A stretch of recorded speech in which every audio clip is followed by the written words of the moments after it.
Muy buenos días amigos, muy buenas tardes para los que nos vean, incluso hasta muy buenas noches. Bienvenidos otra vez a este humilde, pero creo que cada vez más magnífico programa donde os traemos, casi siempre decimos una sorpresa. Hoy tengo una, para mí, entrevista en lo personal, una entrevista a la que llevo mucho tiempo queriendo hacer, al que considero un gran profesional y un amigo con el que conozco hace muchísimos años, y he de decir que fue de las primeras, si no la primera persona que me enseñó que no me fiara de mi sombra y que me enseñó a grabar. Puse casi mi vida en sus manos, acudí a su consulta en una forma desesperada, llevada casi de la mano por mi actual mujer. Conocí a esta persona, muy conocido por todos vosotros, no voy a enrollarme mucho, voy a hacer una pequeña presentación.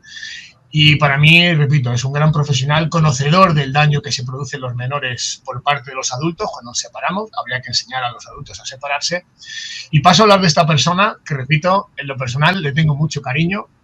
Es José Manuel Aguilar, que es licenciado en Psicología por la Universidad de Granada en el 97, es especialista en Psicología Sanitaria y Forense, profesor universitario de la Psicología Legal y Forense de la Universidad Loyola de Andalucía desde el 2018. Además, fundó y dirigió una empresa de investigación y estudios de mercado y opinión entre el 97 y el 2011. Renunció a su cargo para centrarse en su actividad como clínico forense.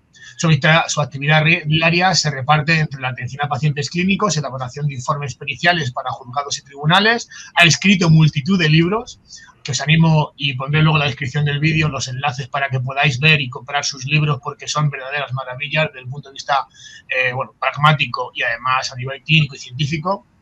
Ha escrito también en revistas especializadas, periódicos, y creo que, si no me falla la memoria, un total de 9 libros. Fue el primer autor de la lengua castellana para publicar libros como Alienación parental en 2004, Custodia compartida en 2005 y Abuso de influencia en 2011. Obras que se han convertido en libros de referencia en numerosas ediciones y traducciones a diferentes idiomas. Ha escrito también Guía de evaluación del síndrome de alienación parental en 2013 y repito, entre otros libros, La alienación parental en 2004, Con papá y con mamá en 2005, Abuso de influencia en 2015. Libros que tratan sobre la pareja, el divorcio y la custodia de los hijos. A nivel internacional, ha participado como ponente en numerosos congresos y conferencias, impartiendo clases en Colombia, México, Alemania, Portugal. Ha publicado libros en portugués, como El síndrome de alienación parental en 2010, en inglés, Alienación parental DSM-5 y el ICD-11 en 2010. Trabajó como psicólogo forense e investigador para la defensa del menor de la Comunidad de Madrid entre el 2009 y 2011, institución para la que escribió dos guías con consejos para los usuarios. Ha sido ponente en distintas ponencias, universidades y congresos en Colombia, México, Portugal y Alemania. Participa en la sección semanal de tertulia de chicos en el programa de fin de semana de COPE Radio, para hablar sobre estos temas de actualidad política desde el plano de salud mental. También ha escrito, en la actualidad sigue trabajando como psicólogo sanitario y judicial, actividad que compagina con su actividad de novelista, docente también de la universidad, que sigue haciendo su labor en ella. Y añado también, porque creo que es justo, tuvimos el placer de poderle invitar y acompañarnos, como hizo junto a otros profesionales, en la ponencia que se hizo por parte de Naviz en el CEO en 2023, y aunque le quitamos mucho tiempo y José Manuel necesitaría un día para poder hablar de todo lo que sabe, hizo una ponencia magnífica junto a amigos suyos personales y míos también, como son Esteban Bastida, Javier Pérez Roldán, Ruth Arroyo y Gabriel Araujo. Y bueno, pues simplemente os presento ya a quien para mí es una persona especial. Perdona por la presentación tan larga, José Manuel, pero creo que te la mereces. Muy buenas tardes, muy buenos días y muy buenas noches. Muy buenas, saludos. Pues nada, en primer lugar, aunque ya hemos dicho y descrito un poco tu vida profesional, sí que me gustaría, ¿quién es José Manuel Aguilar, la persona? Bueno, pues es un chico que nació en Madrid, se crió en Madrid y tuvo la suerte de terminar a sus 18, 19 años en Andalucía, y desde entonces se convirtió en andaluz y sigue siendo andaluz a día de hoy, ya muchos años después, y con las mismas ganas y la misma ilusión y con el corazón repartido entre mi familia y mis amigos, que son todos de Madrid, y mi vida, que ha sido construida en Andalucía, entre Granada y Córdoba, que es donde estudié, me formé y donde ejerzo, donde resido, aunque, bueno, como tú bien sabes, pues no hago más que ir de un sitio para otro en este país, bueno, pues en donde tengo que trabajar, a los distintos pleitos que tengo que asistir y acudir, Pero bueno, ese es más o menos esa persona que empezó dedicándose a esto. Tú has hablado de libros que este año han hecho 20 años, porque el primer libro de alienación parental, que es el que tú comentas, el de síndrome de alienación parental, por estas fechas hace 20 años que se editó por primera vez, así que imagínate la carrera, la distancia, los casos, la cantidad de gente que he visto a lo largo de todos estos años, entre otros a ti. Efectivamente, a ti te trajo aquí a mi consulta tu mujer, tu actual mujer. Te trajo. Sí, efectivamente, que recuerdo con mucho cariño aquella entrevista donde yo no te conocía de nada prácticamente y bueno, pues recuerdo con mucho cariño aquella atención porque sin conocerme de nada, y entiendo que tú eres así como profesional y como persona, de verdad que abre las puertas de su corazón, de su clínica, y me sentí como si estuviera en casa y me pusiste muy claro algo que todo el mundo desconoce cuando yo le hablo ahora desde mi propia experiencia, no la profesional como es la tuya, y la gente, igual que yo, abrí la boca y pensé que con todo mi respeto me estaba vacilando, digo, no puede ser que un psicólogo clínico me diga que en este país se vulnera el Estado de Derecho y la desprotección de los menores, y como bien sabes, que te voy a contar que no sepas, que es el pan nuestro de cada día, ¿no? Así que mil gracias por aquel momento, por atendernos y por ayudarme tanto a mí como a mi hijo Oscar. Desde tu larga y dilatada experiencia profesional, sé que es una pregunta absurda, pero me ve la obligación. ¿Qué te queda por hacer o por conquistar? Hace muchos años que me planteé eso y la verdad es que en esta profesión hay pocas cosas ya que hacer. Decía un amigo mío que yo no era psicólogo, yo abría melones, que yo abría de vez en cuando algún tema nuevo y en mi especialidad, que es la psicología forense, y de ahí lo dejaba y luego venían un montón de otras personas detrás diciendo, oye, es verdad, este asunto, ¿no? ¿Cómo puede hacerse? Bueno, ¿qué me queda? Pues ya me queda formar a otros. Me queda que de vez en cuando, cada uno o dos en cada promoción de mis alumnos digan, pues esta es mi vocación, e intentar inculcarles un sentimiento de objetividad, de que se observen a sí mismos. Yo dedico las 2 primeras clases de todos los cursos a hablar de los sesgos que portamos todos, que llevamos todos y que tenemos que quitarnos a la hora de analizar, porque nos pagan por analizar personas, situaciones familiares, y tenemos que ser muy objetivos y tenemos que poner lo bueno, lo malo y lo regular. Y creo que eso es lo que me queda eso, porque por lo demás, bueno, puedo mirar hacia atrás e indudablemente puedo plantearme, bueno, cuando se habló esto por primera vez, ese era mi libro, cuando se habló de alienación parental, cuando se habló por primera vez en este país, de manera popular, de manera coloquial, se habló y se popularizó el concepto de custodia compartida, pues ese era mi libro, que era en el 2005. Cuando hablamos de cómo se abusa de los mayores o cómo se estafa, cómo se manipula, ese es abuso de influencia. Quedan cosas, siempre quedan cosas. Estoy muy volcado en otra serie de cuestiones ahora mismo, pero sobre todo lo que me queda es eso, dejar, llámalo legado si quieres llamarlo así, es decir, algunos profesionales que ya están y ya ejercen, de hecho, pues alguna profesional ya tiene 36 años, que fue alumna y está ahí, y está en los juzgados, y en lo que le dijo el profe, pues lo lleva a gala y me lo dice, y tiene ese espíritu crítico de no aceptar y no comer y comulgar con ruedas de molino, que desafortunadamente es algo tan común en mi profesión. Enhorabuena, sobre todo por dejar ese legado, por decirlo de alguna manera, en tus alumnos, que además hayan cogido bien el fiel reflejo de la disciplina, de ayuda que has tenido siempre hacia gente como yo, hacia los más pequeños, hacia los adultos muchas veces y los abuelos, que se ven de alguna manera desprotegidos también, esos grandes olvidados, ¿no? Hemos hecho una campaña ahora con las abuelas, que son esas mujeres olvidadas por el feminismo, ¿no? Y que tus alumnos estén ejerciendo ya en los juzgados, saber que puedes tener la suerte de que haya un alumno tuyo en un juzgado y que va a representar la defensa de los menores de la manera más justa, joder, pues oye, quiera que no, que parece que hay un pequeño sol en el horizonte, ¿no? Así que enhorabuena.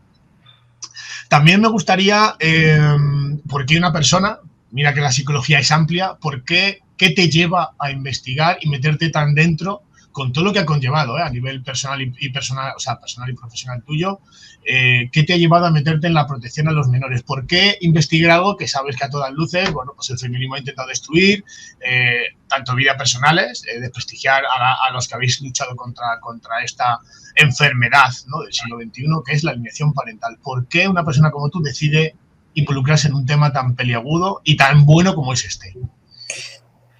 Bueno, pues todo viene de la experiencia, es decir, vamos a poner dos momentos históricos que hay, que es cómo era la universidad a finales del siglo pasado y cómo es la universidad contemporánea. Cuando yo salgo de la universidad, bueno, yo termino mi carrera, que era una licenciatura, eran 5 años, entro en los cursos de doctorado, hago mis cursos de doctorado y cuando voy y empiezo a ejercer, ¿vale? Ejercer como profesional. Cuando voy a hablar con mis profesores, que son personas muy reconocidas en su campo, muy reconocidas en ese momento, la Facultad de Granada era una de las 3 mejores facultades, sigue siendo una de las 3 mejores facultades de psicología de este santo país. Pues cuando yo les comento cosas, empiezo a ver que no tienen ni idea de lo que les estoy comentando, que no han salido de su cátedra, no han salido de sus despachos, no han hecho informes forenses, aunque ellos enseñan ciencias forenses, y que, bueno, pues yo estaba ajeno ya a su realidad, porque yo estaba en el mundo de la práctica diaria.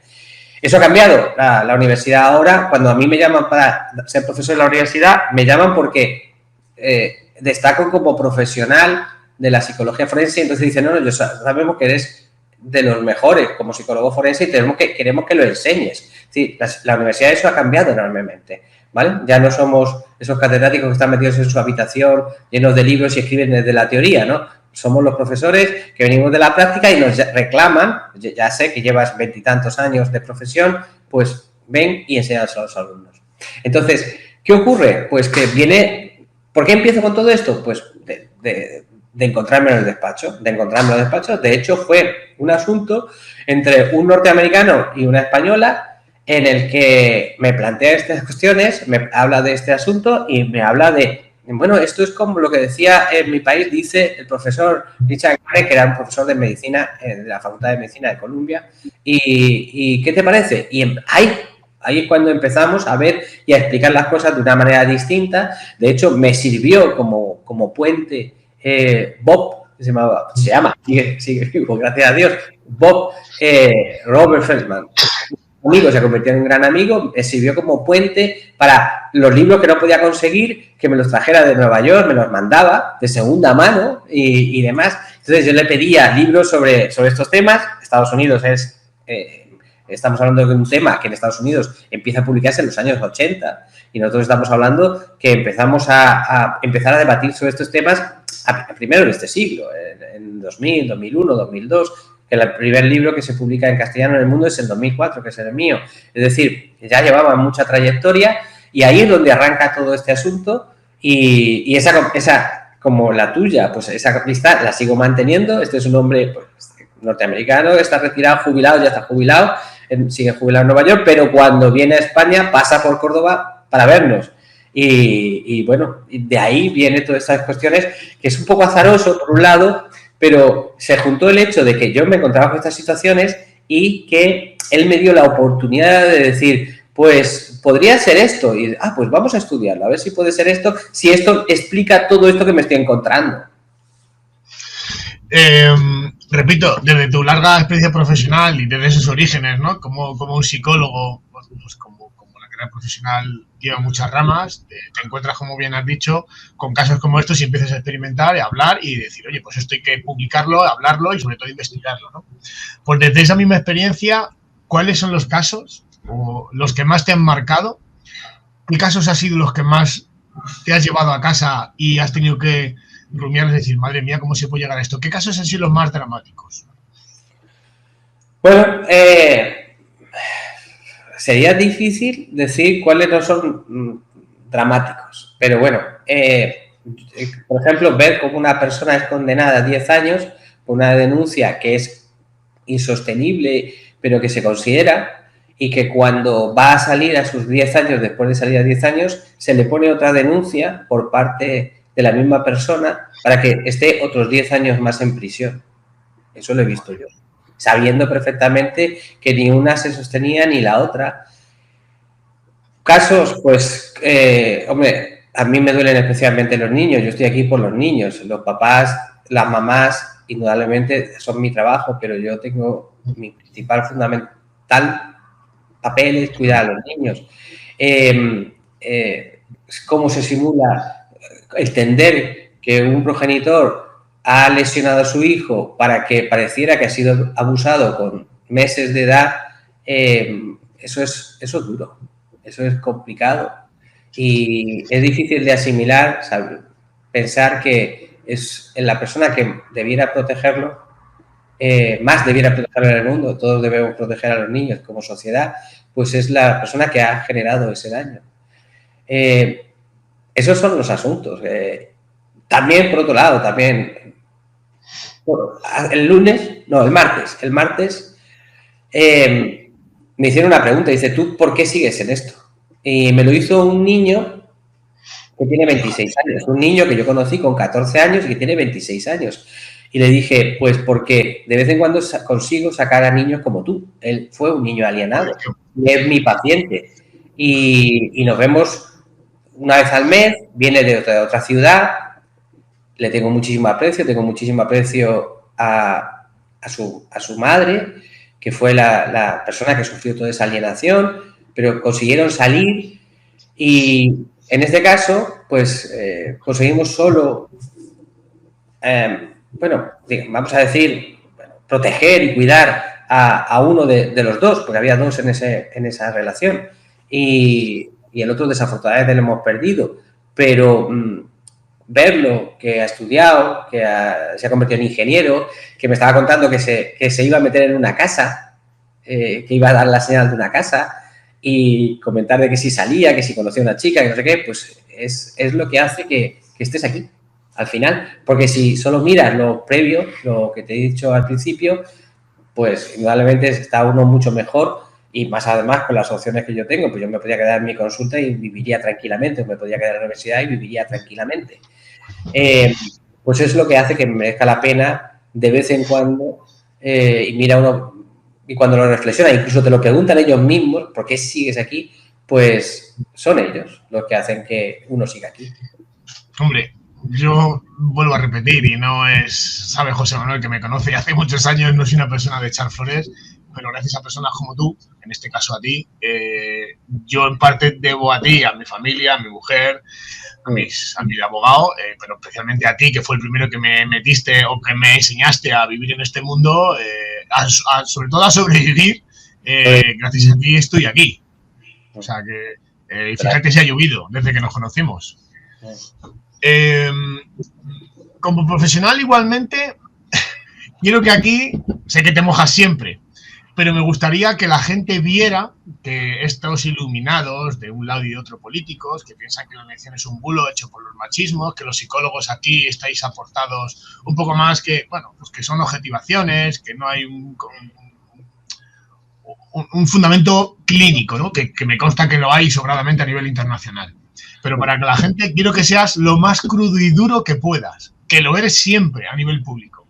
Pero quiero que le enseñes a la sociedad y que hoy tengamos la oportunidad de decir a qué nos vamos a enfrentar con los niños alienados que se están permitiendo en los últimos 20 años, gracias a toda esta farándula de ideologías y de cambios y de todo lo que se pueda permitir. Es decir, aquí vale todo.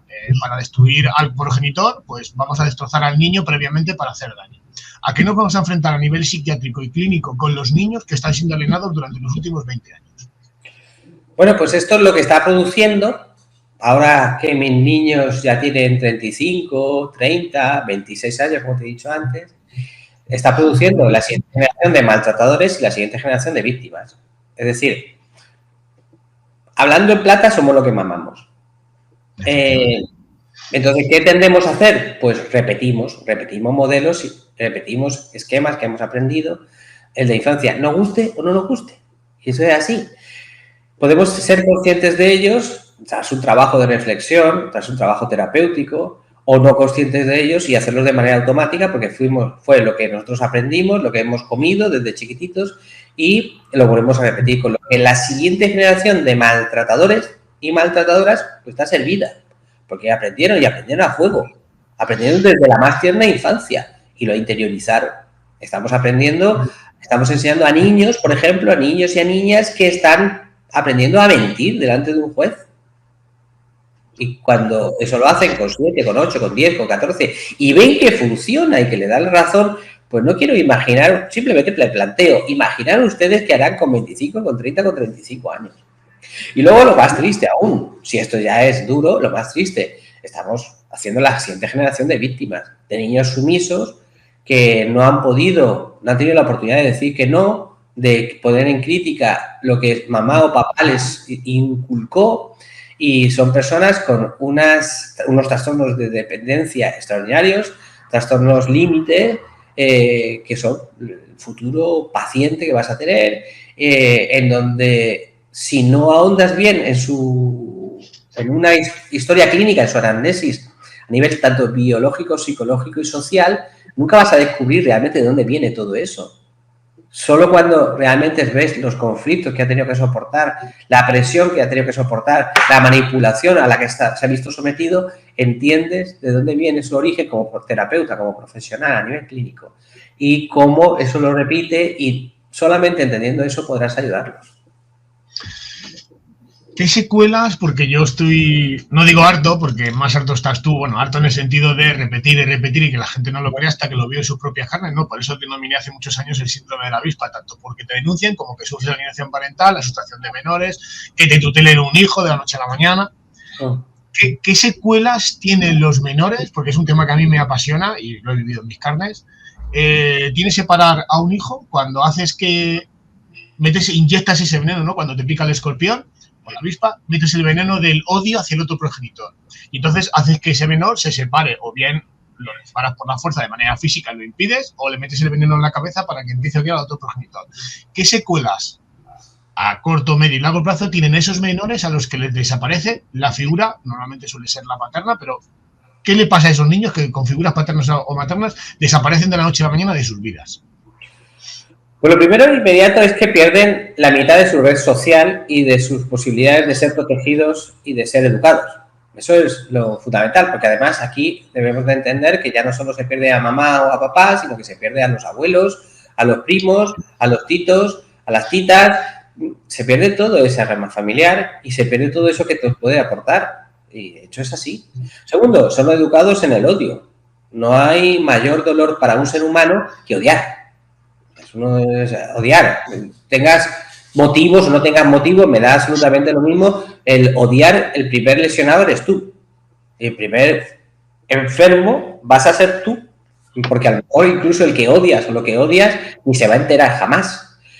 Pero es que estamos educando esos valores y estamos educando otros valores, como es el manipular, como es el mentir, como es el que se puede hacer cualquier cosa, se puede recurrir a cualquier cosa con tal de conseguir tus objetivos, con lo que estamos hablando de sujetos que están totalmente dirigidos hacia la cosificación, es decir, considerar a los demás como cosas, los medios de cualquiera para lograr sus objetivos. Y la consecuencia a largo plazo, fundamentalmente, es lo que comentaba con la pregunta anterior, y son los trastornos de personalidad. Los trastornos de personalidad ahora mismo son legión en estos niños, es decir, estamos hablando de niños bien con psicopatías o bien directamente en el mejor de los casos, con trastornos de personalidad dependiente, trastornos de personalidad límite. Son las personas que van a estar afectados por toda su vida, porque esa estructura queda fija y todo lo que viene lo analizan desde su estructura totalmente deformada y formada en esa infancia, adolescencia, y que le va a generar una frustración detrás de otra, unos problemas de vinculación extraordinarios, en donde van a fracasar.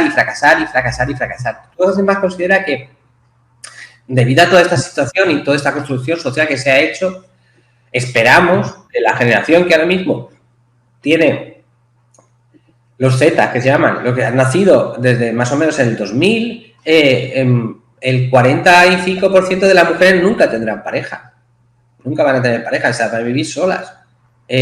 Porque no van a encontrar pareja, porque no van a encontrar esas relaciones que tanto sanan. No te estoy hablando ya de casarte, dejar de tener hijos, familia, que por supuesto, sino simplemente tener pareja, relación estable, sino que van a ir de una relación para otra porque eso es lo que esperamos y eso es lo que dice tanto la sociología como la psicología. Entonces, es una atomización del ser humano, es una verse al ser humano totalmente alienado, apartado de donde nuestra gran escudo protector de la salud mental, que es la familia, los amigos y tal, pues se va a ver muy deteriorado.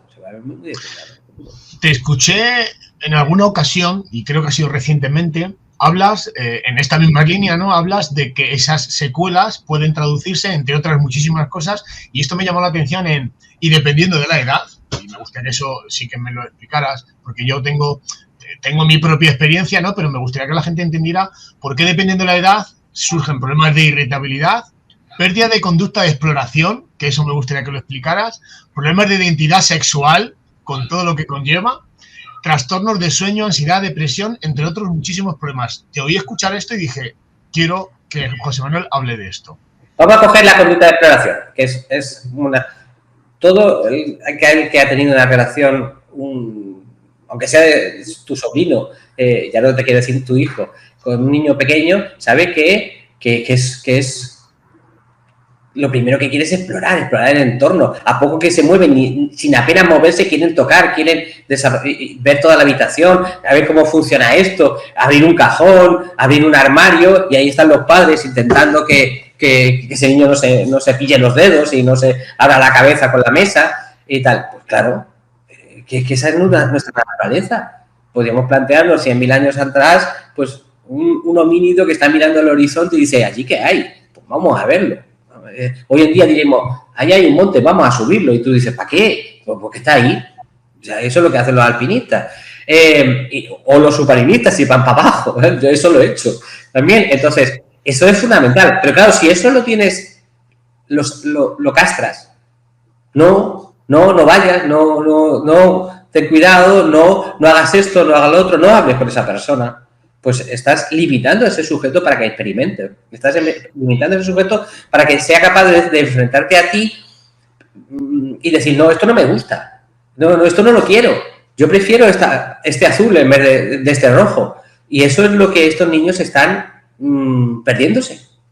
Y además, esa conducta que es natural, que es fantástica. Tú consideras que cuando estamos hablando de estos niños, la gente no puede llegar a entender que tenemos casos en los que los niños tienen pañales hasta los 14 años en estos procesos. Entonces, cuando dices, vamos a ver, estamos hablando ya de un adolescente, una persona que además, si es una niña, ya ha tenido la menstruación y sigue con pañales. ¿Por qué? Porque dentro de esta locura, en ocasiones, estamos así, o no se les permite hablar con nadie más que con determinadas personas. Sí, imagínate el daño que estamos haciendo. Entonces, todas esas conductas que son naturales, que debieran ser, ya no solo permitirse desarrollar, sino potenciadas, pues son castradas. Son castradas. ¿Qué conseguimos? Pues conseguimos adultos que no han podido desarrollar todos esos comportamientos que son naturales, necesarios, y que mañana querrán tener curiosidad para pues informarse sobre distintas tendencias políticas o distintas opciones profesionales, y serán taimados, cortaditos, silenciosos, y fundamentalmente son niños castrados, niños que no se van a poder desarrollar en todo su potencial porque se educa sobre el miedo. Aquí estamos hablando de educar en el miedo, no estamos hablando de educar para protegernos, no, estamos educando en el miedo. No puedes decir esto, no me puedes ser infiel y tienes que estar siempre conmigo, haga lo que haga, porque tenemos que estar en contra de ese o de esa. Claro, eso no es ninguna cuestión de género. Entonces, ese es el problema que tenemos. Claro, ¿qué es lo que se afecta fundamentalmente? Pues tenemos cuestiones, las básicas son el sueño, la alimentación, que nos estamos encontrando últimamente por la identidad de género, por ejemplo. Dentro de poco voy a tener un asunto en el cual uno de estos menores, cuando yo lo entrevisté, se identificaba, una vez salido del proceso de alienación por parte de unos progenitores, se identificaba del sexo contrario. Muy bien. Han pasado ya 2 años, 3 años desde aquella situación y ya se ha normalizado, está con su otra familia, todo se ha ido normalizando, las relaciones y demás, y de repente me encuentro que es de nuevo, se identifica con su identidad biológica, su identidad de género biológica. Y dices, ¿aquí qué ha pasado? ¿Qué ha pasado aquí? ¿Por qué vamos de este lado para otro? Bueno, pues porque, claro, en este lío fundamental en el cual no te dejan expresarte, tú también quieres toda esta ansiedad sacarla por un lado e intentar justificarla. Y hay muchísimas situaciones en las cuales se justifican y se transforman en otras patologías, en otros problemas psicológicos que no son realmente el que está de base, de una manera absolutamente normal y natural. Y lo vamos a ver cada vez más. Sí, de hecho ya lo estamos viendo. Yo no sé si es algo normal. Pues yo muchas veces digo, si vienen los extraterrestres, que vengan allá y me lleven, porque, mira, un adulto, José Manuel, puede entender que cada uno tiene a partir de los 18, 20, 25 años, tiene suficiente criterio y un poco de experiencia en la vida para tomar decisiones que afecten a ti como persona. Pero cuando veo vídeos donde hay papás, mamás, que con niños de 5 a 12 años se les está induciendo a que se cambien de sexo porque la madre quiere que meten un niño haya sido niña, cuando yo veo eso en redes sociales, de verdad que me desgarra el alma, porque si una persona lo hace con convencimiento propio, vaya cada uno con sus circunstancias, pero entiendo que un menor que no tiene suficientemente una madurez mental, inducirle a que se cambie de sexo con las consecuencias que eso conlleva a nivel psicológico, psiquiátrico, y ya no digo si incluso físico, bueno, pues incluso con operaciones que no son reversibles y que la amputación de ciertos miembros conllevan secuelas muy graves en niños que luego han querido volver. De hecho, hay una niña que está demandando, que si no recuerdo mal, una chavala del Estado español, se quiso convertir no sé si ha sido de chico a chico o chica a chico, y resulta que no detectaron en el equipo del IML que tenía autismo. Y ahora ha demandado porque las psicólogas le vieron muy bien, no detectaron ninguna enfermedad, y resulta que se cambió de sexo, se amputó el miembro y ahora ha demandado al Estado español, no sé si ha sido por 1 o 2 millones de euros. Claro, ahora, ¿qué hacemos con personas? Porque este ha sido un caso que ha salido a la luz, pero ¿cuántos casos habrá así? ¿Y ahora qué va a pasar con esa gente, ¿no? Que ahora estás en el limbo, tanto en lo personal como en el mundo jurídico, y ahora, ¿qué haces con esa gente que va a tener unas secuelas psicológicas de por vida? Y eso es un poco, supongo que a lo que te referías, ¿no? Sí, a mí la reflexión fundamental, bueno, aparte de intentar seguir ayudándolos y demás, como profesionales que te da salud que somos, la reflexión fundamental es que a ver cuándo nos damos cuenta de que experimentar con seres humanos nunca fue una gran idea. O sea, simplemente esto, estamos experimentando con seres humanos y estamos experimentando desde principios teóricos e ideológicos, no desde realidades. Entonces, cuando se plantea la última ley aquí en España, en donde se elimina la necesidad de un informe psicológico, de un seguimiento, de un tiempo de espera para dar la oportunidad al menor, porque en este caso son menores también, de que reflexione y se le apoye profesionalmente, pues a mí me vas a permitir, pero no sé qué diferencia hay con otro tipo de experimentaciones con seres humanos que todos conocemos y que todos repudiamos. Efectivamente. Yo te voy a dar una serie de datos y quiero que me los actualices, me diga, Jesús, ¿te has equivocado o si estás de acuerdo? He leído y he visto en algunas entrevistas que en Estados Unidos se habla, no sé si conoces el estudio que hizo el doctor Warren Farrell sobre la crisis del niño, pues me hizo un estudio durante 30 años y me daba miedo, ¿no? Es un estudio que realmente es demoledor. Y en las cifras de Estados Unidos, sabes que allí la sociedad, a nivel social, pues llevamos un retraso con respecto a ellos de 20, 25 años, y lo que pasa aquí al final viene luego al viejo continente, ¿no? Entonces hablan de que en Estados Unidos aproximadamente el 80%, entre el 80 y el 85% de los menores que están en prisión carecen de figura paterna. Alrededor del 90% de los grandes asesinos que han conseguido matanzas entre 5 a 50 asesinatos, el típico chaval que entra al instituto y con un fusil de asalto mata a todo lo que pilla por medio, o el tío que va a un concierto y arremete contra lo que tiene, ¿no? Entre 5 a 50 asesinatos, repito, el 70%, o sea, ese 90% de asesinos, que suelen ser entre los 15 a los 50 años, carecen el 90% de figura paterna. El 70% de los suicidios en menores de 18 años están relacionados con familias monoparentales en los que falta la figura paterna. ¿Esto es real? Absolutamente real. Absolutamente real. Pero ya no solo eso. Estos son datos que manejamos desde los finales de los 80, primeros de los 90. Es decir, que no es una cosa que nos sorprenda. Lo único que ha hecho ha sido crecer. Es decir, la figura paterna es una figura, como la materna, fundamental y está directamente relacionada con la salud futura de los menores, el que tengan una carrera académica o carezcan de ella, en mayor número de embarazos en adolescentes, en niñas, en menor consumo de drogas, de sustancias, en conductas de suicidio, etcétera, etcétera, etcétera. Está documentado, entre otras cosas, por estudios como estos, los de Lamb, que es un autor norteamericano también, que tiene un libro fundamental en la psicología, que ya tiene muchos años, 25 años tendrá por lo menos el libro, es El papel del padre en la crianza de los hijos, clarísimo, en donde plantea todas estas cuestiones y en donde vemos que, pues, si existen de manera fundamental esas dos figuras, esos de progenitores, pues es que por algo será y al parecer es porque tienen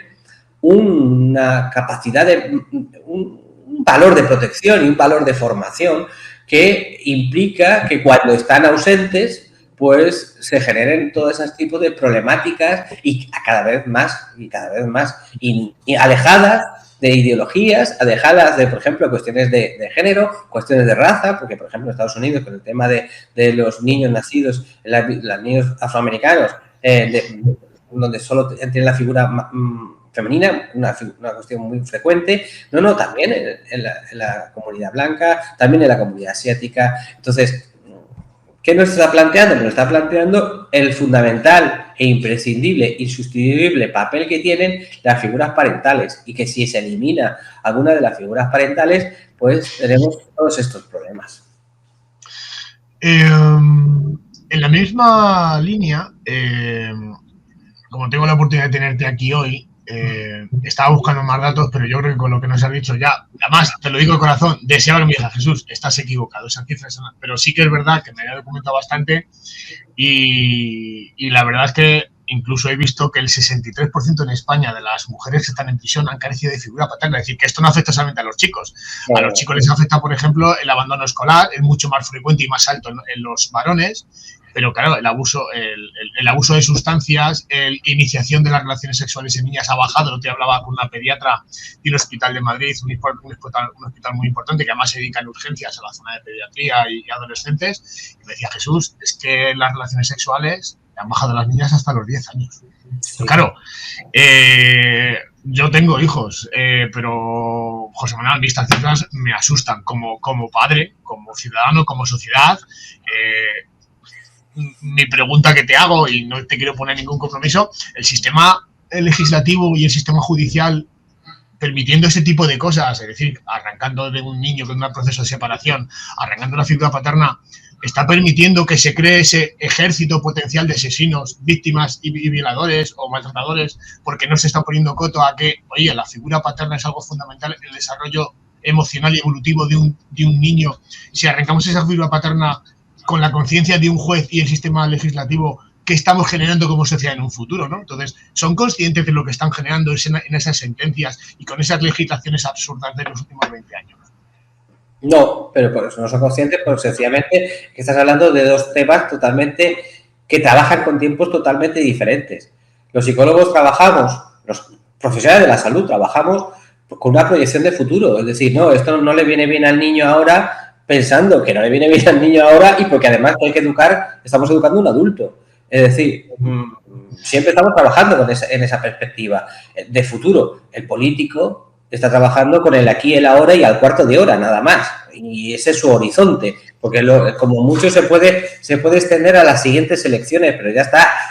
El considerar que el político está velando por la sociedad, bueno, pues me parece de una candidez extraordinaria. Es el que piense así, me parece cándido, por no llamarle de otra manera. Entonces, estamos hablando de dos lenguajes distintos. Estamos hablando de que, pues igual que se fue connivente al menos, o incluso se promocionó determinados consumos de tóxicos, pues que luego hemos pagado por esos consumos de tóxicos. Se hizo un poco la vista gorda con determinados problemas de conducta sexual, de riesgo, y luego lo hemos pagado. Entonces, es que los profesionales de la salud hablamos un lenguaje en tiempos muy distinto a lo de los políticos. Entonces, ¿son conscientes de ello? No les importa. Directamente, yo diría que no les importa. Vale. Volviendo al tema de la alienación parental, del que quiero sacar todo el jugo posible teniéndote aquí hoy, dos cosas. Una, la alienación parental, también se puede denominar, si me lo permites, la creación de falsas memorias, ¿no? Primero, ¿a qué está ligada la creación de esas falsas memorias? ¿Quién aliena más? ¿Y qué pasa cuando en una pericial, no sé si te ha pasado o te has encontrado con compañeros de profesión que te han dicho, jolín, José, una letrina pericial, y me he encontrado el típico niño que dice, es que mi mamá o mi papá me han dicho que tengo que decir puntos suspensivos. ¿Qué pasa con eso? Pues mira, si eso lo dice la madre, y sí, me lo he encontrado multitud de veces, si normalmente lo dice la madre, pues no pasa nada. Si lo dice el padre, normalmente o no pasa nada o se le acusa de algo. Normalmente sí, con el padre sí hay consecuencias. Entonces, ¿qué está pasando ahora mismo realmente con el tema de la alienación? Pues sí, se reconoce. No se habla de alienación parental porque ya sabes que el gobierno no permite hablar de estas cuestiones y, bueno, pues los funcionarios no muerden la mano que le da de comer y ya saben que tendrá una serie de consecuencias, pues ya lo sabemos, ¿no? En un país en donde el fiscal general del Estado o el ministro de Justicia, los jueces de los órganos superiores son colocados a dedo por los políticos, pues imagínate qué puede hacer el funcionario de turno, para que no seamos ilusos. Entonces, ¿qué hacen? Bueno, pues en muchas ocasiones directamente, o si están alienados políticamente, pues directamente niegan que ni tan siquiera puede existir, o directamente lo que hacen los más son enumerar los síntomas que se han encontrado. Mira, rechaza injustificadamente a su mamá, no quiere ver a toda la familia extensa, no tiene razones para ello, además no muestra ningún tipo de violencia, es decir, todo lo que son los criterios para hablar de alienación parental. A mí me importa un poco cómo la llamen, sí, a fin de cuentas lo que necesito es que tengamos una manera de trabajar y una organización de para poder aprender el asunto y trabajar contra ese asunto. Lo que hacen es eso y luego dar soluciones que no solucionen el asunto. Cualquier solución menos la que soluciona. Eso es lo que ofrecen, es decir, vamos a iniciar un régimen progresivo, vamos a utilizar un punto de encuentro familiar, vamos a establecer... No, todas esas cosas que no sirven para nada, que están en los libros, que dicen que no solo no sirven para nada, sino que van a ser iatrogénicas, es decir, que van a producir mayor problema, y eso es lo que hacen. Y entonces, ¿qué ocurre? Pues que lo ven, lo describen, pero como no les permiten o no tienen las santas narices, muchos de ellos, de meterle mano, pues dan soluciones que ya los libros hace 10, 15 años dijeron, por favor, no usen esto, que ya no solo no sirve para nada, sino que además agrava el problema. Y es lo que hay.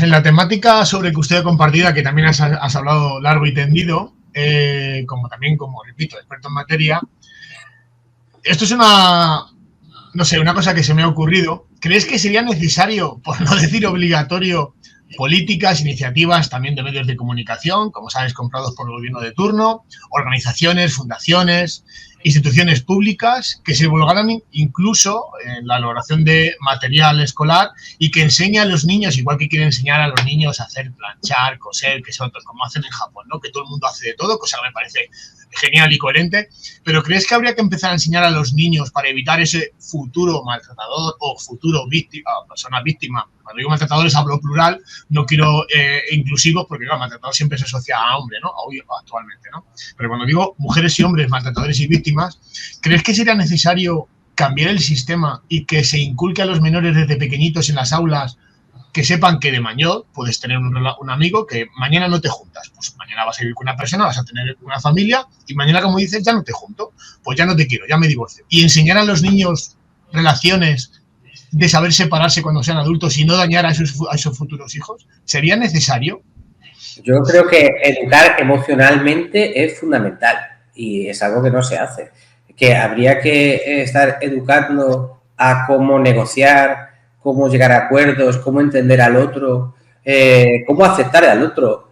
fundamental, pero ya no solo en este tema, sino como sociedad. Sí, sí, por supuestísimo, pero sobre todo y por encima de todo, tienes que saber cómo son tus sentimientos, por qué te sientes así, cómo gestionar tus sentimientos, tus emociones, para no frustrarte, para no pagar tu rabia con una persona que no tiene ninguna responsabilidad, ni se lo merece, ni muchísimo menos, y por supuestísimo. Y dentro de eso, si tuviéramos esa formación emocional, esos valores en los que decir, bueno, tengo ciertas estrategias para poder gestionar mis emociones, para poder llegar a acuerdos contigo o para aceptar que me rechazas, que no quieres estar conmigo, vamos a hacer gente más feliz y gente muchísimo más sana, que es, a fin de cuentas, lo que nos gustaría a todos como sociedad.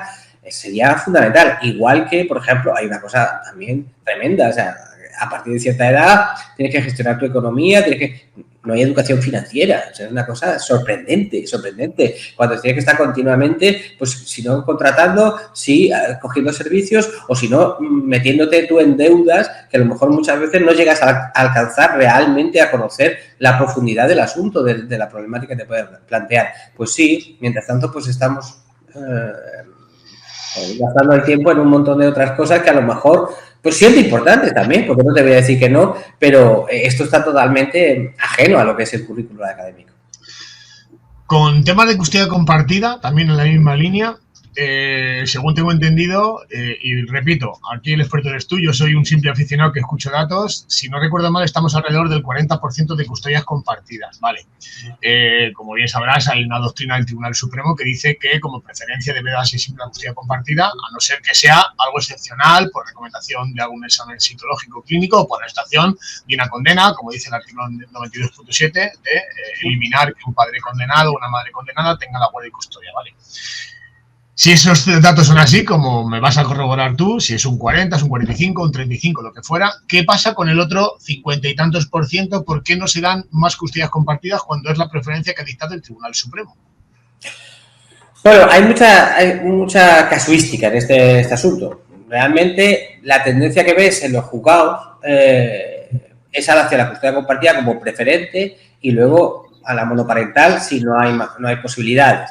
Vale.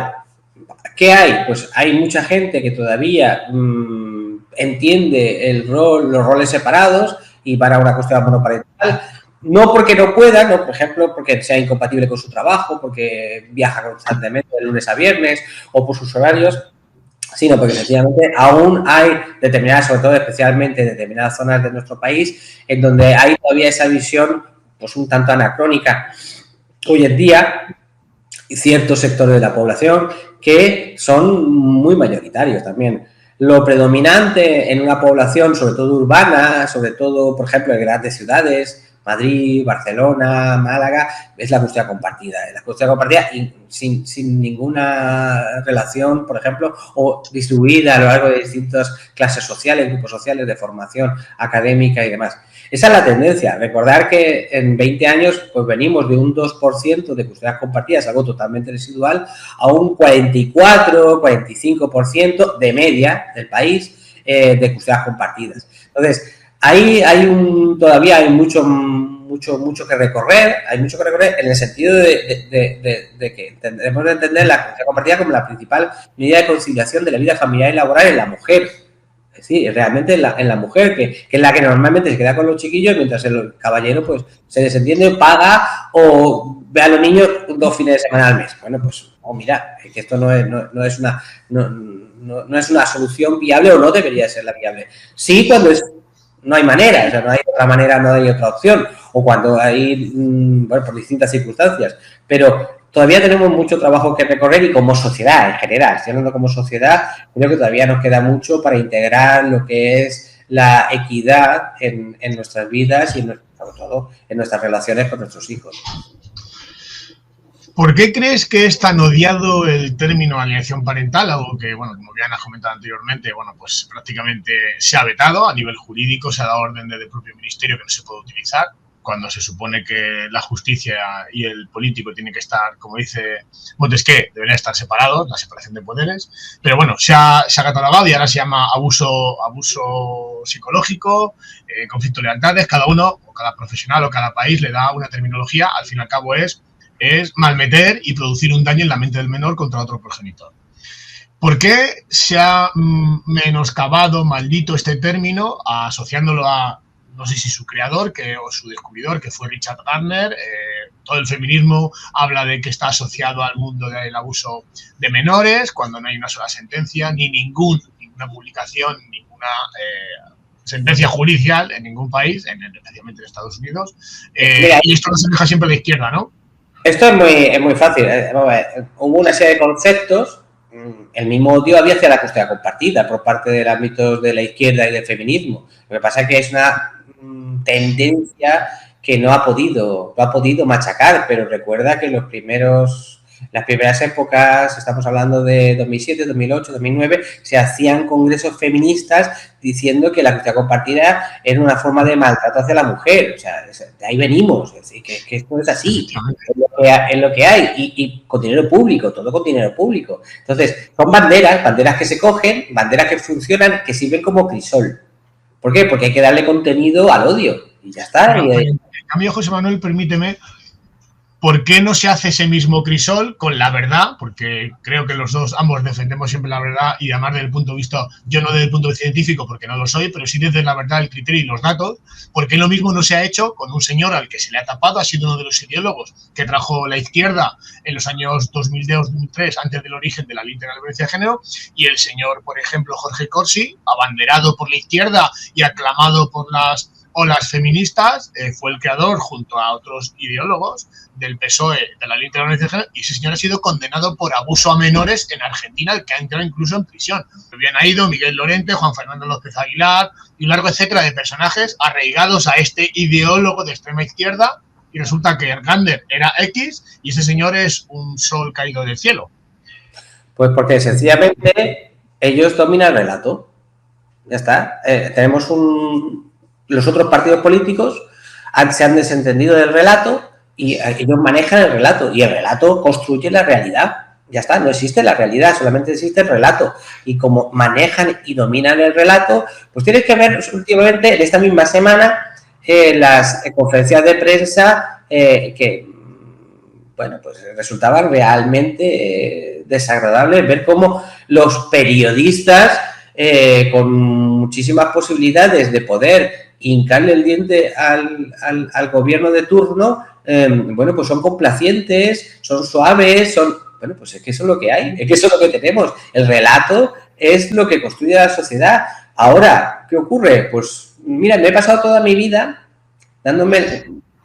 estar rodeado de gente que me ha dado la razón 15 años después. O sea, ese es el único problema del relato, que al final pasan 15 años y dices, pues es verdad, aquello que tú decías es verdad. Bueno, pues es que mientras tanto mantienen el relato y mientras tanto pueden mantener el negocio, que es lo que hacen. Mientras no haya un contrapoder que genere un nuevo el relato cultural y demuestre con datos lo que hay, pues seguirá existiendo todo lo que ese relato sostenga. Me da lo mismo que sea el cambio climático producido por el hombre, o sea que la Tierra es plana, o sea, mientras se mantenga el relato, eso es lo que hay. La ciencia, pues a la ciencia se le niega cualquier fondo para investigar y así no pueden apoyarlo.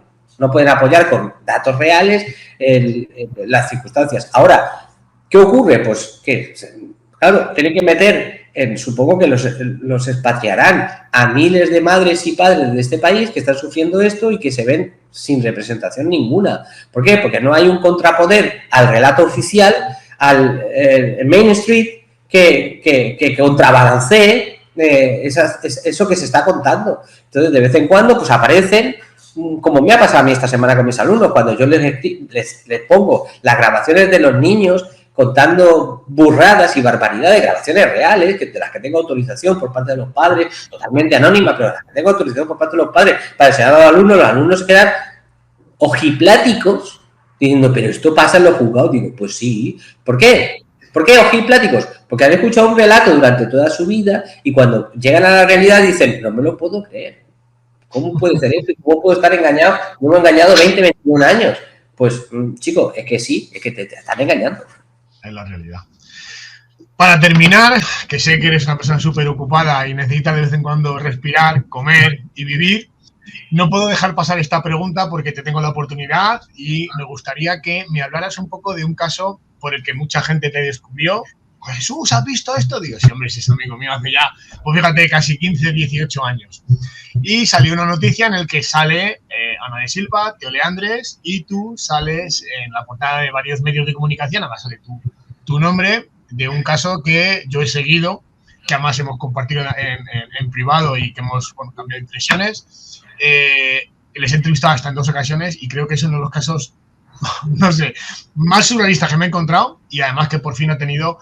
Creo que la sentencia es justa, de una sentencia de condena, pero me parece pobre en cuanto a que habría que haber hecho más cosas a nivel de estos indecentes.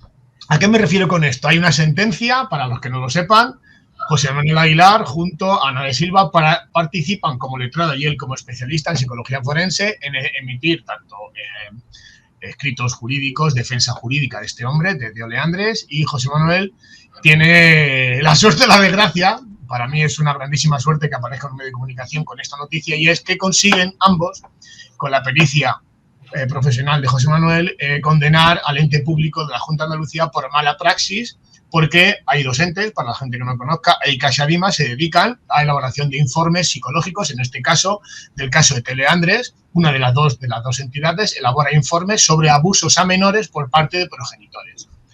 Me llegan a contar que en el proceso judicial, cosa que se puede contar porque no voy a dar 2 personales ni de quién lo dice, se llega a afirmar que ellos aproximadamente tenían hasta 500 procesos judiciales similares al de Teo Leandres y que este era el más claro. Bueno, pues Teo Leandres, aparte de estar en prisión preventiva, se declara inocente por el Tribunal Supremo, una sentencia de condena a la Junta de Andalucía por mala praxis, por inducir al menor a hacer creer que su hijo había sido abusado, con 150 sesiones de terapia.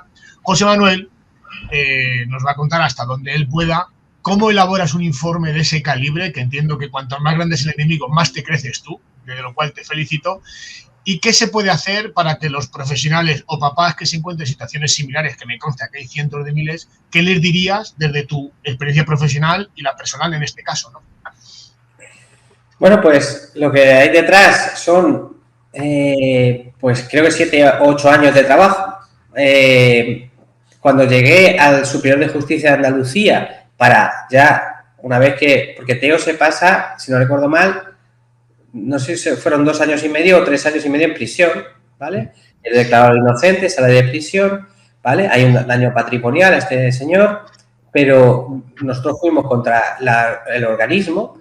Por cierto, ya no existe EICAS, ya no existe, ya solo es Adima, ya no existe, sí, claro. Y también te voy a decir una cosa, hablando de la anterior pregunta con el relato, estas profesionales que fueron condenadas por mala praxis siguen trabajando en el mismo sitio, haciendo lo mismo. O sea, eso es lo que cambia en este país. O sea, ¿por qué? Bueno, a fin de cuentas, recuerden a todos los que nos escuchan que la indemnización que tuvieron que dar por esa mala praxis la hemos pagado entre todos. Efectivamente. ¿Vale? O sea, la recibió el damnificado, indudablemente, pero la hemos pagado entre todos, ¿vale? ¿Y qué consecuencias ha tenido? Pues esas profesionales siguen trabajando y ese organismo que es que gana concursos en la administración judicial, la administración de justicia, en este caso de la Junta de Andalucía, como los hay en todas las comunidades autónomas, por cierto, que aquí estamos hablando de esta en concreto, bueno, pues sigue ganando todos los años ese concurso y aquí no ha pasado nada.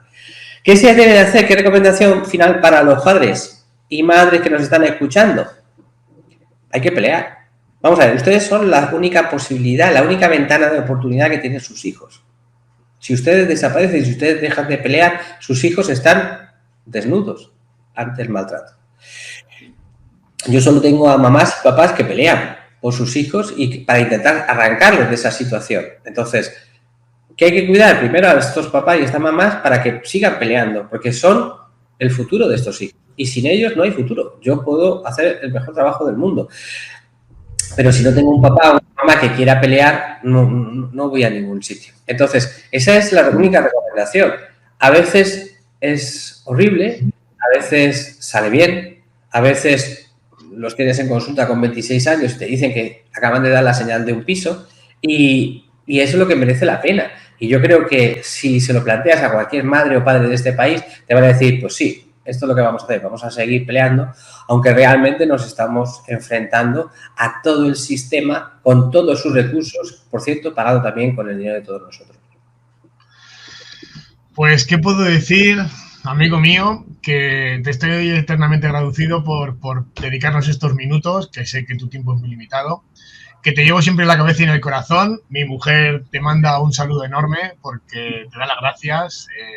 Tenemos una visita pendiente a Córdoba. A lo que nos escucha, que luego tuvisteis 2 hijos. Sí. 2 mellizos, que son los que he ido a buscar ahora al Isti. Dice, bueno, para no meterme en la entrevista, le doy un abrazo enorme porque, joder, se te echa mucho de menos. Recordamos muchas veces las charlas que tuvimos en la consulta. ¿Y qué puedo decir? Que es un gran profesional, que es una grandísima persona, que tenéis su consulta en Córdoba, José Manuel Aguilar Cuenca. Tenéis todos sus libros a disposición en cualquier librería, en Amazon, en Casa del Libro, que es muy recomendable su lectura, que aprendáis un poco sobre qué significa esto y que ojalá, José Manuel un día nos dé una sorpresa y decir, chicos, hemos conseguido que en este país la alienación parental, el conflicto de lealtades, el abuso psicológico, deje de ser un problema y se va a perseguir como se ha hecho en muchos países en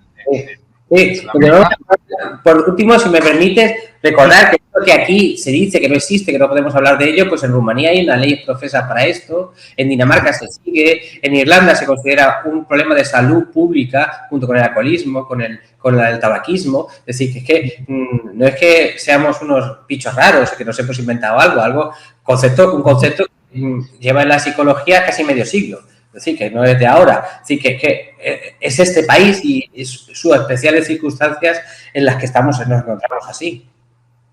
Pues dicho esto, gracias por la aclaración, porque además, hemos tenido recientemente conocimiento de unos estudios y unos informes que se están haciendo efectivamente en muchos países de la Unión Europea, que se lo han tomado muy en serio y que están haciendo trabajo arduo para que la Unión Europea tome cartas en el asunto y que diga que esto se considera un maltrato psicológico contra los menores y se ha castigado con penas muy duras. Ahí lo dejo. José Manuel está haciendo un trabajo muy arduo también, que ya se hablará de ello en su futuro. Enhorabuena por todo lo que haces y, amigo mío, te mando un abrazo enorme como amigo, como paciente, que lo he sido tuyo, y que no te jubiles nunca, que te necesitamos. No, tiene que venir otros. Muchísimas gracias. Un abrazo. Un abrazo enorme y nada, nos despedimos todos, amigos. Espero que os haya gustado. Darle like, suscribiros, difundir esta entrevista porque creo que es necesario. Gente como José Manuel y muchísimos profesionales del mundo del derecho, la psicología clínica, son muy necesarios y es bueno ponerse en manos de grandes profesionales como es el que tenemos aquí. Así que fuerza y honor y hasta la próxima, amigos. Hasta la próxima.